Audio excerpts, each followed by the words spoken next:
اللہ تعالیٰ نے انسان کو جتنے بھی اعضاء دیے ہیں ان میں سے زبان بڑا منفرد عضو ہے انسان کا۔ یہ اسے دیگر مخلوقات سے ممتاز کرتی ہے۔ زبان کے ذریعے انسان اپنا ما فی ضمیر کہہ سکتا ہے، اپنی بات بیان کر سکتا ہے، لیکن کسی بھی چیز سے انسان جب اعتدال کے ساتھ نفع اٹھاتا ہے تو وہ چیز نفع بخش ہوتی ہے، لیکن جب اسی چیز کے ساتھ وہ غیر معتدل ہو کر کام لینا شروع کر دیتا ہے تو وہی چیز نقصان کا باعث ہوتی ہے۔ کھانا ضرور کھایا جائے، لیکن اگر بغیر بھوک کے اور بلا ضرورت کھایا جائے تو اگرچہ جائز ہے، اگرچہ لذت والا ہے، اگرچہ صحیح پکا ہوا ہے، لیکن پھر بھی وہ بیمار کرتا ہے۔ زبان انسان چلانا چاہتا ہے، استعمال کرنا چاہتا ہے، گفتگو کرنا چاہتا ہے، تو اگر تو اس زبان کا صحیح استعمال کرے تو یہ زبان بڑی فائدہ مند ثابت ہوتی ہے، نفع بخش ہوتی ہے، لیکن اگر اس زبان کا غلط استعمال کرتا ہے، بے جا استعمال کرتا ہے اور مبالغے کے ساتھ اسی زبان کا استعمال کرتا ہے تو سب سے بڑی آفت بھی انسان کو زبان کی وجہ سے ملتی ہے۔ ایک ڈھیر سارا طبقہ ہے جو چپ نہیں رہ سکتا، یعنی اگر وہ تھوڑی دیر چپ کر کے بیٹھیں تو آپ یہ سمجھ لیں کہ وہ بیٹھے نہیں ہوئے، سوئے ہوئے ہیں۔ وہ یہاں سو جائیں گے یا بولیں گے۔ ان کے چپ رہنے کی اللہ ماشاءاللہ صرف اتنا سبب ہوتا ہے کہ اب جناب آرام میں ہیں۔ بہت گفتگو لوگ کرنا چاہتے ہیں، بہت بات کرنا چاہتے ہیں، اس کا طریقہ بتایا نا اسلام نے، کرو بات، ہر وقت کرو، لیکن ادھر ادھر کی نہ کرو، اللہ رسول کا ذکر کرو، بولتے رہیں ہر وقت، بے شک کریں آپ ذکر، پر کریں ذکر الہی۔ دنیا داری کی باتیں دل سخت کر دیتی ہیں۔ جب آپ دنیا داری کی گفتگو کرتے ہیں تو جھوٹ سرزد ہوتا ہے، اس کے نتائج بڑے خوفناک برآمد ہوتے ہیں۔ تو ہمیں خوبصورت طریقہ بتایا اللہ تعالیٰ نے قرآن مجید میں کہ یا ایھا الذین آمنوا اذکروا اللہ ذکرا کثیرا، اے ایمان والو تم اپنے رب کا ذکر کرو کثرت کے ساتھ۔ کتنا کرو اور اس کی حد کتنی ہو؟ فرمایا وَسَبِّحُوهُ بُكْرَةً وَأَصِيلًا، صبح و شام بس اسی کی پاکی کا بیان کرو۔ صبح ہو، شامیں ہو، راتیں ہو، دوپہر ہو، سپہر ہو، تم اسی کی یاد میں اپنے آپ کو لگائے رکھو۔ کثرت کے ساتھ اگر کوئی تم نے کام کرنا ہے تو اللہ کی یاد ہے، اس کے نتائج برآمد ہوتے ہیں۔ انسان قلبی اطمینان محسوس کرتا ہے۔ دانشور کہتے ہیں کہ بہت زیادہ باتیں کرنے والا آدمی، بہت زیادہ باتیں کرنے والا خود بھول جاتا ہے کہ بھلا میں نے پہلے اس شخص سے کیا کہا تھا۔ بہت زیادہ باتیں کرنے والے آدمی کا حافظہ کمزور پڑنے لگتا ہے۔ بہت زیادہ گفتگو کرنے والا آدمی اعصابی طور پر تھک جاتا ہے، تھکاوٹ اسے ہونے لگتی ہے۔ لیکن اللہ کا ذکر اور اللہ کی یاد ایک ایسی چیز ہے، آپ مستقل کر کے دیکھ لیں، جتنا کرتے جائیں گے طبیعت میں تازگی آتی جائے گی، اس میں سرور آتا جائے گا، سرور۔ لیکن یہ کہ ذکر کا صرف یہی معنی نہیں ہے کہ آپ نے تسبیح پڑھنی ہے، سبحان اللہ سبحان اللہ سبحان اللہ الحمدللہ، صرف اتنا ہی معنی نہیں ہے، بلکہ صدر الافاضل سید نعیم الدین صاحب مراد آبادی رحمۃ اللہ تعالی علیہ نے ذکر کی 3 قسمیں بیان کی ہیں۔ فرماتے ہیں ایک ذکر ہے ذکر لسانی، کہ تم اپنی زبان سے اللہ کو یاد کرو۔ یہ ذکر لسانی ہے کہ تم نے زبان سے اس کی تسبیح پڑھی، تحمید پڑھی، تکبیر کہی، مختلف اوراد و وظائف پڑھے، تلاوت قرآن مجید کی، پھر دعائیں پڑھیں، سونے کی دعا، اٹھنے کی دعا، کھانا کھانے سے قبل دعا، کھانے کی تکمیل پر دعا، سیڑھیاں چڑھتے وقت اللہ اکبر کہا، نیچے اترتے وقت سبحان اللہ کہا، پانی پیتے وقت بھی تم نے بسم اللہ شریف پڑھی، کوئی بھی خیر کا کام کرتے وقت تم نے اللہ کا ذکر کیا، تو یہ ذکر لسانی ہے۔ یعنی زبان سے ذکر. دوسری قسم ذکر قلبی کی ہے، تمہارا دل ذاکر ہو جائے. یعنی وہ جو ذکر قلبی ہے نا، اس میں شکر بھی شامل ہے. یعنی انسان اپنے اوپر خدا کی نعمتیں دیکھتا جاتا ہے اور اس کا دل اسے عاجزی کی طرف لاتا جاتا ہے، وہ موم بتی کی طرح ڈھلتا جاتا ہے. اس کا دل بار بار اسے کہتا ہے نہیں تھا تو اس قابل جو رب نے تجھے عطا کر دیا. بار بار اس کے دل سے ذکر جاری ہوتا ہے. بار بار اسے احساس ہوتا ہے کہ گر تو یہاں نہ ہوتا تو پھر بتا کہاں ہوتا. بار بار اس کی طبیعت پر یہ بات غالب ہوتی ہے. پھر ذکر قلبی کا ایک معنی یہ بھی ہے کہ انسان تفکر کرتا ہے، غور کرتا ہے. جیسا کہ نبی پاک صلی اللہ تعالی علیہ وسلم نے فرمایا، دنیاوی معاملات میں جب بھی دیکھو اپنے سے نیچے دیکھو. وہ لوگ بھی دیکھو جو تم سے کم سہولیات رکھتے ہیں، تم سے کم سرمایہ رکھتے ہیں، دنیاوی طور پر تم سے پیچھے ہیں. یہ بھی ایک ذکر کی صورت ہے کہ تم جب دیکھو گے ایسے لوگوں کو کہ جو تم سے کمزور زندگی گزار رہے ہیں تو تمہارا دل ذاکر بنے گا، شاکر بنے گا، تمہاری طبیعت میں خیر آئے گی. یہ بھی ذکر قلبی کی ایک صورت ہے. اور پھر ذکر قلبی کی یہ بھی ایک صورت ہے کہ آپ مظاہر قدرت میں غور کریں. اللہ کے پیدا کردہ کائنات میں جو رب نے حسن پیدا کیا ہے، جو کیا شاندار جھیلیں ہیں، پہاڑ ہیں، وادیاں ہیں، ندیاں ہیں، بندہ دیکھتا جائے اور اللہ کی قدرت میں کھوتا چلا جائے. محو یہ بھی ذکر قلبی کی ایک کیفیت ہے کہ وہ محو ہوتا جائے، اس کا دل کہے کیا بات ہے، مالک نے جو بنایا ہے خوب ہی بنایا ہے. محو ہوتا جائے، قرآن مجید کی آیات میں غور کرے، اس کے نئے سے نئے مفاہیم پر توجہ کرے، نیا سے نیا ذائقہ اسے نصیب ہو. یہ ذکر قلبی کی کیفیات ہیں. پھر وہ مراقبہ کرے، وہ دیکھے کہ یار کتنے میرے جرم ایسے تھے، کتنی میری خطائیں ایسی تھیں جن پر پکڑ ہو سکتی تھی، لیکن وہ کتنا مہربان ہے، اس نے درگزر بھی کیا، پردہ بھی رکھا، رحمت بھی فرمائی. ایک گناہ میرا ماں پیو ویکھے تو دیوے دیس نکالا، تے لکھ گناہ میرا مولا ویکھے پردے پاون والا. یہ بھی ذکر قلبی کی ایک کیفیت ہے، یہ بھی ایک صورت ہے اس کی. تو یاد رکھ لیے گا اور اس کو سمجھ لیجئے گا کہ ذکر ایک تو ذکر لسانی ہے، پھر ذکر قلبی ہے کہ آپ کا دل ذاکر ہو جائے. اور صوفیاء کہتے ہیں کہ یہ جو ذکر خفی ہم کراتے ہیں نا، کہ تھوڑا سا گردن جھکا کے دل پر توجہ کرو، یہ دھڑک نہیں رہا، یہ تو اللہ اللہ اللہ اللہ کر رہا ہے. اس پر غور تو کرو، یہ ہے تمہارے پاس پر یاد کسی اور کو کرتا ہے. یہ سینے میں تمہارے دھڑکتا ہے پر نام کسی اور کا لیتا ہے. یہ دل جو ہے نا، یہ اگر ذاکر ہو جائے اور یہ اللہ کی یاد میں لگ جائے اور احساس پکا ہو جائے کہ دل دھڑک رہا ہے تو اللہ اللہ کر رہا ہے، تو پھر تو لوگ سوئے بھی ہوتے ہیں تو ان کا دل اللہ کی یاد میں مصروف ہوتا ہے.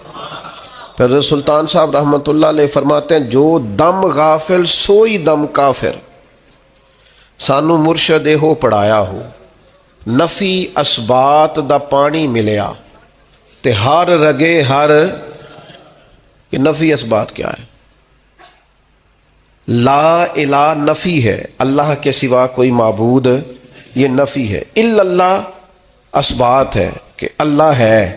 لا الہ اللہ کے سوا کوئی، یہ نفی ہے. الا اللہ اسبات ہے. تو کہتے ہیں کہ نفی اسبات دا پانی ملیا، یعنی لا الہ الا اللہ کی ضربیں لگائیں تے ہر رگے ہر جائی ہو، پھر اندر بوٹی مشک مچایا، میری جان پھلاں تے آئی ہو.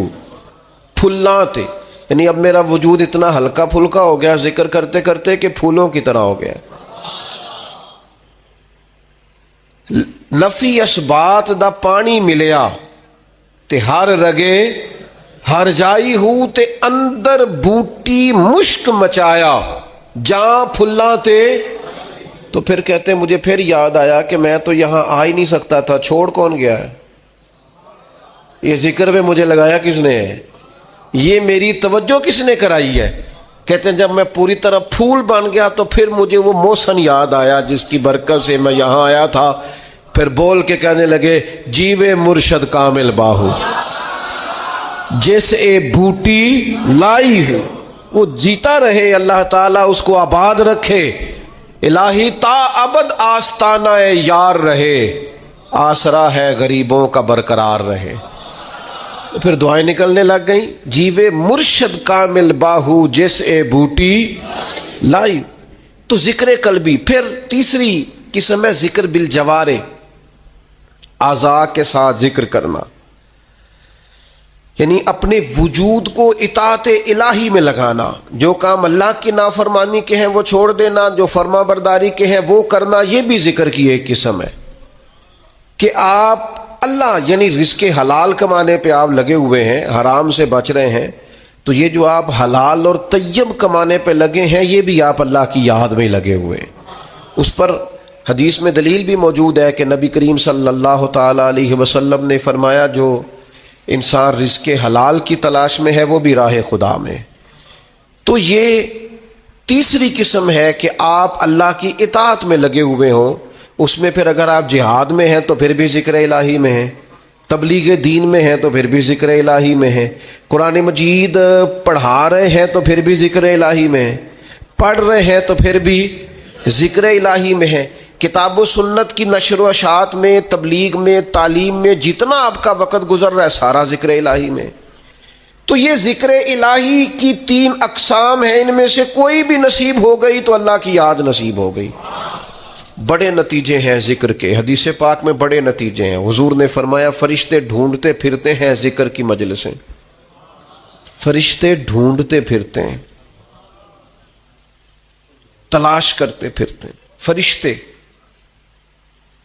کیا کریم فرماتے ہیں ذکر کی مجلسیں ڈھونڈتے ہیں, پھر وہ جہاں مل جاتی ہیں وہاں بیٹھ جاتے ہیں. کون؟ وہ بیٹھ جاتے ہیں ذکر کی مجلس میں, پھر وہ لوٹ کے جاتے ہیں. پھر مالک پوچھتا ہے کہاں سے آئے ہو؟ حضور خود فرماتے ہیں, یہ بات بیان کر کے کریم خود فرماتے ہیں اگرچہ اللہ جانتا ہے, اسے پتا ہے کہاں سے آئے. کہاں سے آئے ہو؟ عرض کرتے ہیں مالک کچھ لوگ تیری یاد میں بیٹھے تھے, ہم بھی ان کے پاس بیٹھ گئے. چلیں اتنا بڑا میں درویش نہیں ہوں, اتنا بڑا فقیر نہیں ہوں کہ میں کوئی دعویٰ کروں, پر چلو ہلکی سی بات کرنے کا تو میں حق رکھتا ہوں. ذکر الہی والے درویش وہ ہوتے ہیں جو فرشتوں کو بھی مست کر دیتے ہیں, مست کر دیتے ہیں. ہاں تر دامنی پہ شیخ ہماری نہ جائیے, دامن نہ چھوڑ دیں تو فرشتے وضو کریں. ہاں ہاں کہاں سے آئے ہو؟ مالک وہ یاد الہی میں بیٹھے تھے, ہم بھی وہاں بیٹھ گئے. تو پھر کریم پوچھتا ہے, یہ ذرا انداز تو دیکھو, یہ بخاری مسلم کی حدیث ہے. اللہ فرماتا ہے وہ کیا کہتے تھے؟ تیری میری باتیں وہاں ہو رہی ہیں. کیا کہتے تھے؟ مالک ڈر رہے تھے دوزخ سے, تیرے عذاب سے ڈرتے تھے. فرمایا انہوں نے دوزخ دیکھی ہے؟ یا اللہ نہیں. فرمایا دیکھ لیتے اور ڈرتے. تو رب فرماتے فرشتوں پھر گواہ ہو جاؤ, میں نے سب کو دوزخ سے آزاد کر دیا. وہ جتنے اس مجلس میں تھے سب کو میں نے آزاد کر دیا. تو پھر اللہ فرماتے وہ مانگتے کیا تھے؟ پھر بولے اقبال, پھر بولے اقبال, خود ہی کو کر بلند اتنا. کیا مانگتے تھے؟ کہا تیرے فضل کے سوالی تھے, چاہتے تھے کہ جس جنت کی بشارتیں کتاب و سنت میں ہیں وہ انہیں ملے. تو اللہ فرماتا ہے پھر تم گواہ ہو جاؤ نا, میں نے دے دی ہے انہیں جنت, ان کی ہو گئی. فرشتے مجھے ایسے لگتا ہے کہ گویا فرشتوں کو بھی ان سے پیار ہو گیا ہے, وہ ذکر والوں سے پیار ہو گیا ہے. تو فرشتے نے بات اور ایک اور بات کر دی, کہنے لگے مالک کچھ بندے ویسے بھی آئے تھے, ذکر کے لیے نہیں آئے تھے, ان کی کم سانے ہوتے کسی نال کوئی, کچھ ویسے بھی آئے تھے وہ فی نفس ہی ذکر کے لیے تو نہیں آئے، ویسے ہی آ گئے تو اللہ کریم فرماتے ہیں گواہ ہو جاؤ میں نے انہیں بھی جنت عطا کر دی۔ اور حدیث کے لفظ یہ ہیں کہ اہل ذکر کے پاس بیٹھنے والا بندہ بھی کبھی شقی نہیں رہتا، بدبخت نہیں رہتا، اللہ اسے بھی نیک بخت بنا دیا کر۔ اور ذکر الہی کا جو سب سے بڑا مرتبہ میں سمجھاؤں وہ قرآن مجید کی یہ آیت ہے، فَاذْكُرُونِي أَذْكُرْكُمْ۔ کیا یہ بڑی عبادات اور بھی ہے، پر خدا کو یاد کرنے کا یہ ذائقہ اور جو اجر اس کا اللہ نے بیان کیا ہے۔ وہ یار میرا تو ذکر کبھی مجھے خدا کی قسم، میں نے کبھی قسم بڑی کم اٹھا تو خدا کی قسم کبھی مجھے پتہ چل جائے نا میرے پیر نے کہیں بیٹھ کے میرا ذکر کیا ہے، میں تو صدقے ہو مر جاؤں لوگوں پہ جو مجھے آ کے بتائیں اس نے میرا نام لیا ہے، انہوں نے آج بات کی ہے۔ اس پتے سے ڈھونڈنا قاصد میرے محبوب کو، کالی زلف تے آنکھ مستانی ہے، پتہ تو چلے نا اس نے میرا ذکر کیا۔ وہ استاد صاحب کہہ رہے تھے اور فرشتوں کی مجلس میں ذکر ہو جائے۔ اور یار یہ اس کا انداز تو دیکھو قرآن مجید کی آیت کا، انوکھا نرالا، یعنی ذکر پر ثواب بھی ہے لیکن ذکر الہی پر اجر کا یہ رنگ، اس عبادت پر یہ انداز نوازنے کا، فَاذْكُرُونِي أَذْكُرْكُمْ، تم مجھے یاد کرو میں تمہیں یاد کروں گا، یعنی اللہ کی بارگاہ میں ذکر ہوگا۔ گناہگاروں کا، مجرموں کا، کمزوروں کا، ضعیفوں کا، جن کے نام کی کوئی شہرت نہیں، جنہیں کوئی نہیں جانتا، فرمایا تم مجھے یاد کرو میں تمہیں یاد کروں گا۔ اور حضور علیہ السلام نے فرمایا تم زمین پر رب کو یاد کرتے ہو، اللہ فرشتوں میں تمہارا ذکر کرتا۔ اگر تم اسے تنہائی میں یاد کرتے ہو تو کریم بھی تمہیں یاد کرتا ہے، اور اگر تم لوگوں کے بیچ یاد کرتے ہو تو اللہ فرشتوں کے درمیان تمہارا ذکر فرماتا ہے، تم مجھے یاد کرو۔ اور فاضل بریلوی رحمت اللہ علیہ نے جو ترجمہ کیا وہ بڑا انوکھا ہے، فرمایا رب کہتا ہے فَاذْكُرُونِي أَذْكُرْكُمْ، تم مجھے یاد کرو میں تمہارا چرچا کروں گا، جگہ جگہ تمہاری یاد ہوگی، جگہ جگہ میری یاد بچھی ہے، پیارے رستہ دیکھ کے چل، جگہ جگہ میری یاد بچھی ہے، پیارے رستہ دیکھ کے چل۔ اور مجھ سے اتنی نفرت ہے تو پھر میرے دیش سے دور نکل، یہاں تو گلی گلی پتا پتا ڈالی ڈالی حال ہمارا جانے ہے، جانے نہ جانے گل ہی نہ جانے باغ تو سارا ہی جانے ہے۔ تو فرمایا تم مجھے یاد کرو میں تمہارا چرچا کر دوں گا، چرچا شرق و غرب میں، صبح و شاموں میں تمہارا چرچا کر دیا جائے گا۔ طیبہ کے سارے خادم پہچانتے ہیں مجھ کو۔ مرحوم اقبال عظیم نے کمال بات کی، کہنے لگے طیبہ کے سب گداگر پہچانتے ہیں مجھ کو خبر نہیں تھی میں اس قدر بڑا ہوں۔ میں ذاتی طور پر بڑا چھوٹا آدمی اور کسی جگہ بھی کوئی ایسی صلاحیت نہیں رکھتا یا کوئی ایسا کارنامہ، یہ بہت سارے لوگ فون کرتے ہیں نا آپ کے ساتھ پوڈ کاسٹ کرنی ہے، تو میں کہتا ہوں میں نے انٹرویو وہ دیں گے جنہوں نے کوئی کارنامہ سر انجام دیا، تو ہم نے دیا نہیں، اس لیے کاہے کا انٹرویو، کچھ بھی نہیں۔ لیکن ایسی گلیوں سے، ایسے کونوں سے گزرنے کا موقع ملتا ہے جہاں خیال ہوتا ہے کہ بھلا یہ لوگ ہماری بات کیسے سمجھتے ہوں گے، لیکن وہ کریم ہے نا، بندے کو بتاتا ہے کہ ابھی تو پورا فرما بردار نہیں، تو تیرے اللہ اللہ کرنے سے یہ انعام ہے، اور اگر تو پورا تابع دار ہو جائے تو یہ اللہ تعالیٰ انعام عطا کرتا ہے۔ اگر تھوڑا سا بھی، میں آپ سے عرض کروں گا اپنے وقت کو ادھر ادھر کی باتوں میں نہ لگایا کریں، آپ زیادہ سے زیادہ اوقات ذکر الہی میں لگائیں، زیادہ سے زیادہ۔ مجھے بڑے دکھ سے یہ بات کرنی پڑتی ہے کہ ڈھیر سارے لوگ ایسے ہیں جنہوں نے اپنی طبیعت کو ذکر کا عادی نہیں کیا، تھوڑا سا بھی ذکر نہیں کر پاتے، باقی ساری گپ شپ ہی کرتے رہتے ہیں. تو اپنے آپ کو اس کا عادی بنائیں. کچھ تسبیحات، کچھ اوراد و وظائف. میں اکثر دوست سوچتا ہوں کہ جن وظائف کے نبی پاک علیہ السلام نے اتنے بڑے بڑے فضائل بیان کیے ہیں، لوگ ان کو بھی نہیں پڑھتے. لا حول ولا قوت الا باللہ العلی العظیم. حضور فرماتے ہیں یہ اللہ کے عرش کے خزانوں میں سے خزانہ ہے. بخاری مسلم میں حدیث ہے، فرمایا 2 کلمے ایسے ہیں زبان سے کہنے آسان ہے، میزان میں جب تلیں گے تو وزن بہت زیادہ ہوگا. اور حبیبتان الی الرحمن، فرمایا یہ دونوں کلمے تمہارے رب کے محبوب ہیں، اللہ کو پیارے ہیں. یا رسول اللہ کون سے؟ فرمایا سبحان اللہ و بحمدہ سبحان اللہ العظیم. کتنی اللہ کے محبوب نے ان 2 کلمات کی فضیلت بیان کی. پڑھتے ہی نہیں لوگ، توجہ ہی نہیں کرتے. سورہ حشر کی آخری 3 آیات نبی پاک علیہ السلام نے فرمایا تم صبح پڑھو شام تک 70,000 فرشتے تمہاری بخشش کی دعا کریں گے. ترمذی میں حدیث موجود ہے. اور صبح پڑھو گے تو شام تک، اور شام پڑھو گے تو صبح تک 70,000 فرشتے بیٹھے ہیں تمہاری بخشش کی دعا مانگ. لوگ وظائف پڑھتے ہی نہیں. یہ خانقاہی لوگ ہیں ہم، جو سب سے پہلا وظیفہ جو ہم دیتے ہیں یہ پہلا سبق ہوتا ہے الف با تا سا ہے. تو جس نے اس کی پابندی نہیں کی اس نے آگے کیسے بڑھنا ہے؟ پھر کچھ لوگ کہتے ہوتے ہیں خاص کوئی وظیفہ بتائیں. تو میں کہتا ہوں سب سے خاص وظیفہ کلمہ شریف کا ذکر ہے، کیونکہ حضور نے فرمایا افضل الذکر لا الہ الا اللہ. یہ سب سے افضل ترین ذکر ہے جو اللہ کو پسند.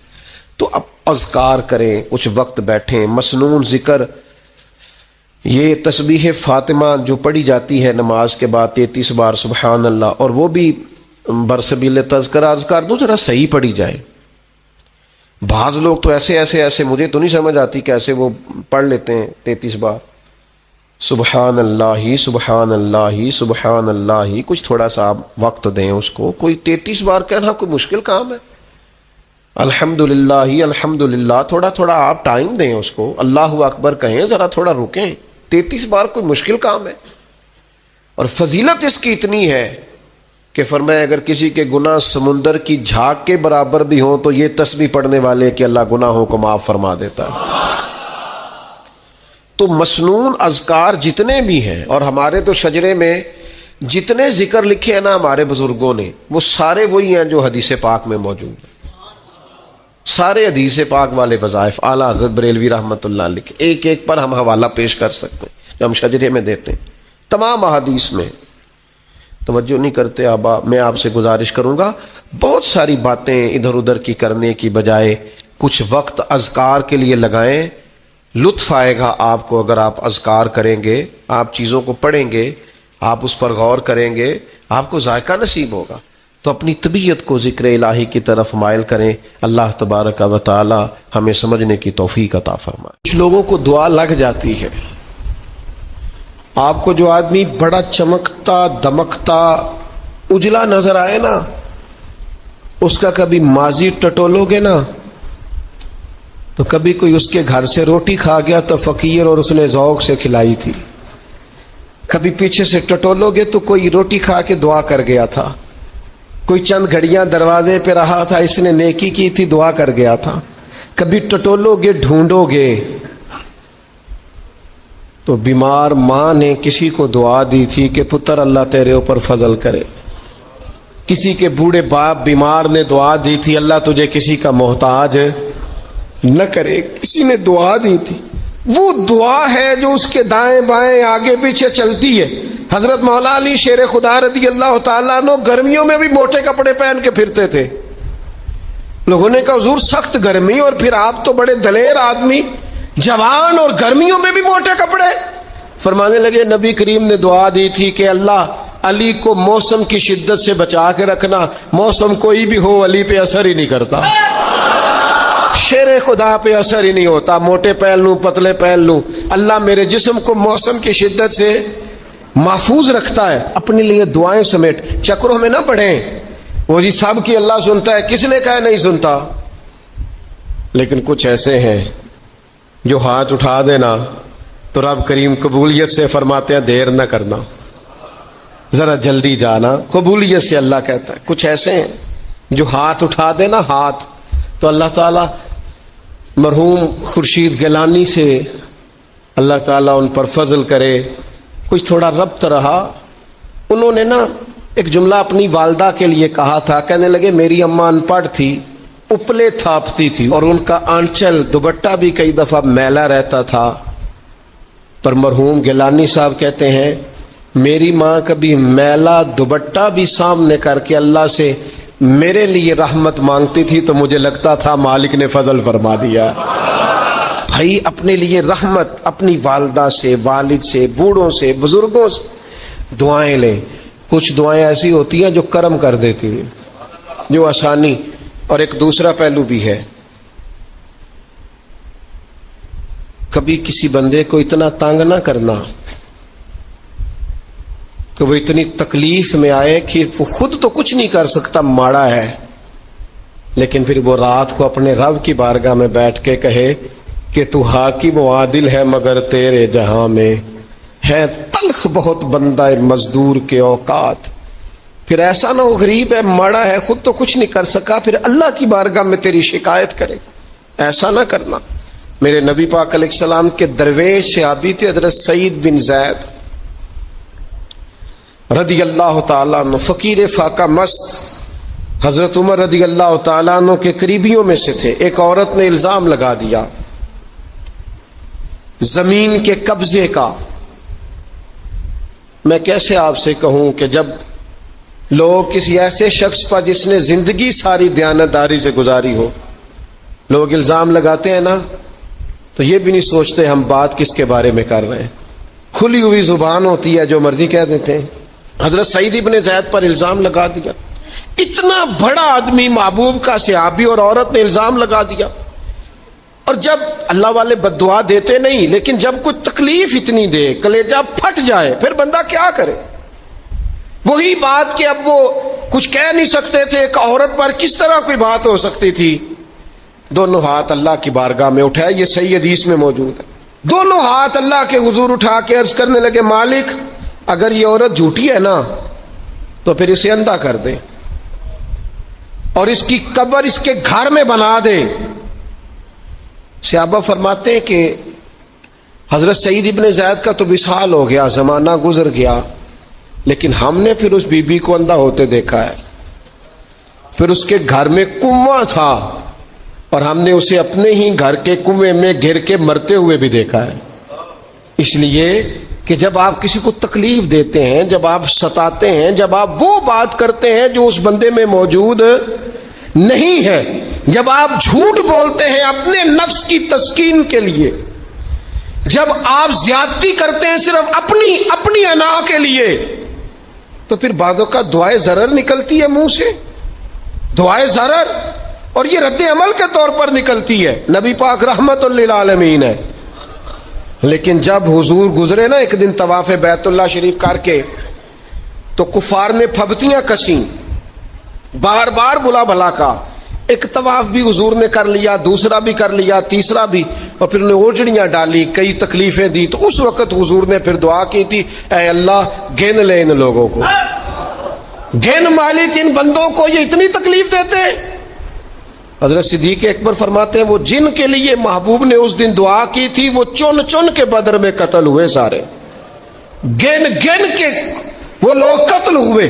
کیوں ہم کسی کو اتنا ستائیں کہ اس کے منہ سے پھر ایسے جملے نکلیں جو ہم سے سنبھالیں نہ جا سکیں. حضرت سعد بن ابی وقاص, بخاری مسلم دونوں میں حدیث, حضرت عمر نے انہیں کوفے کا گورنر بنایا تھا, حاکم بنایا تھا.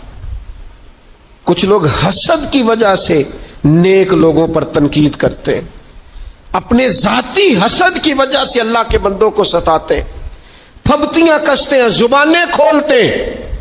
اور آپ فرماتے ہیں جس نے میرے ولی سے دشمنی کی میرا اعلان جنگ ہے. حضرت فاروق اعظم رضی اللہ تعالیٰ عنہ نے حضرت سعد بن ابی وقاص کو حاکم بنایا کوفے کا.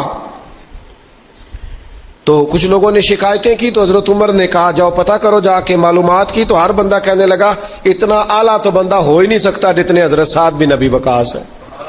ایک بندہ کھڑا ہوا, صرف ایک, وہ کہنے لگا نہ تو یہ جہاد میں جاتے ہیں، نہ مال غنیمت صحیح تقسیم کرتے ہیں، نہ یہ عدل و انصاف کرتے ہیں. 3 شکایتیں